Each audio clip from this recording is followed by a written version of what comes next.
Hello, welcome to Plymstock Chapel's latest short video. So here's the thought.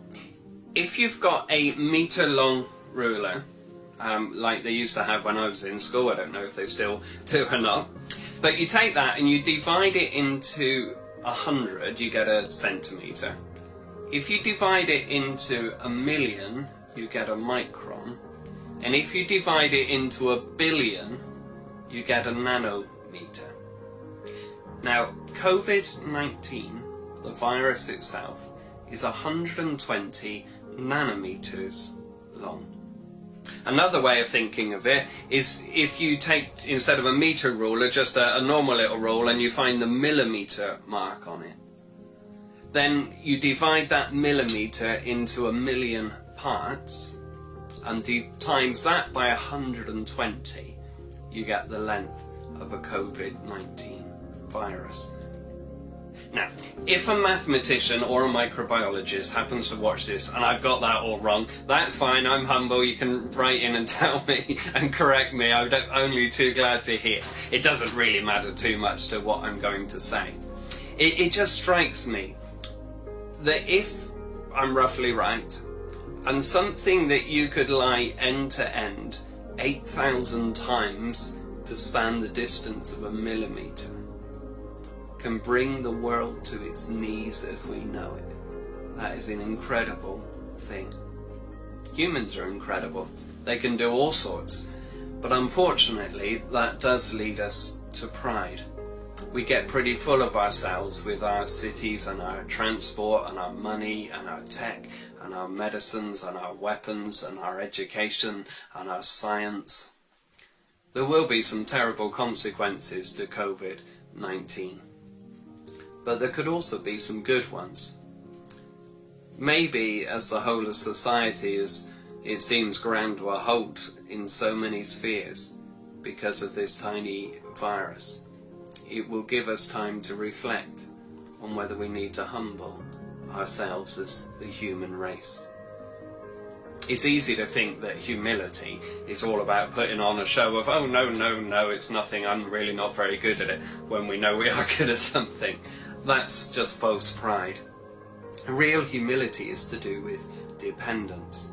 And regarding God, it is to do with the fact that we have a creator who made us his creation, not just to run around by ourselves, but to be dependent upon him. He made us so that we would be in relationship with him. He made us to need him.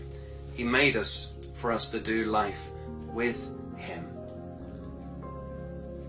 Our pride has said that we can manage without God, and we simply cannot. We simply cannot go through life and function as we should without God being there.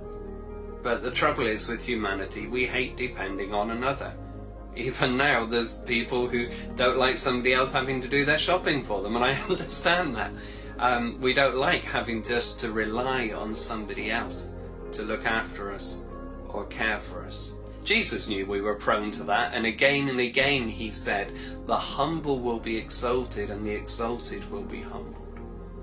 He knew the importance of humility, of depending on God, of not trying to exist in our own pride. And our country, I think, has got worse at that. As recently as World War II, the country was called, the nation was called to a day of prayer.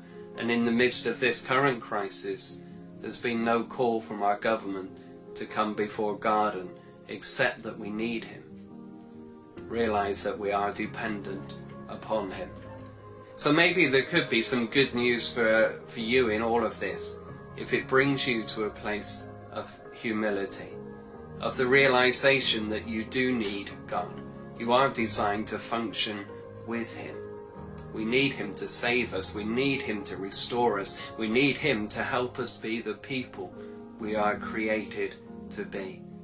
And true humility is the big step towards this.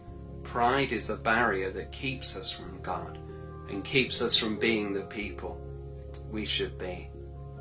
And maybe it is going to take something as small as COVID-19, physically speaking, just to remind us we haven't got it all together. We can't cope. We make mistakes. We do need God. It's much better to realise that now than to wait until judgment, when we're called before God to give account, and realise then that we are wildly out of our depth. Better to bow the knee now, to humble ourselves, and then let God lift us up. May God bless you.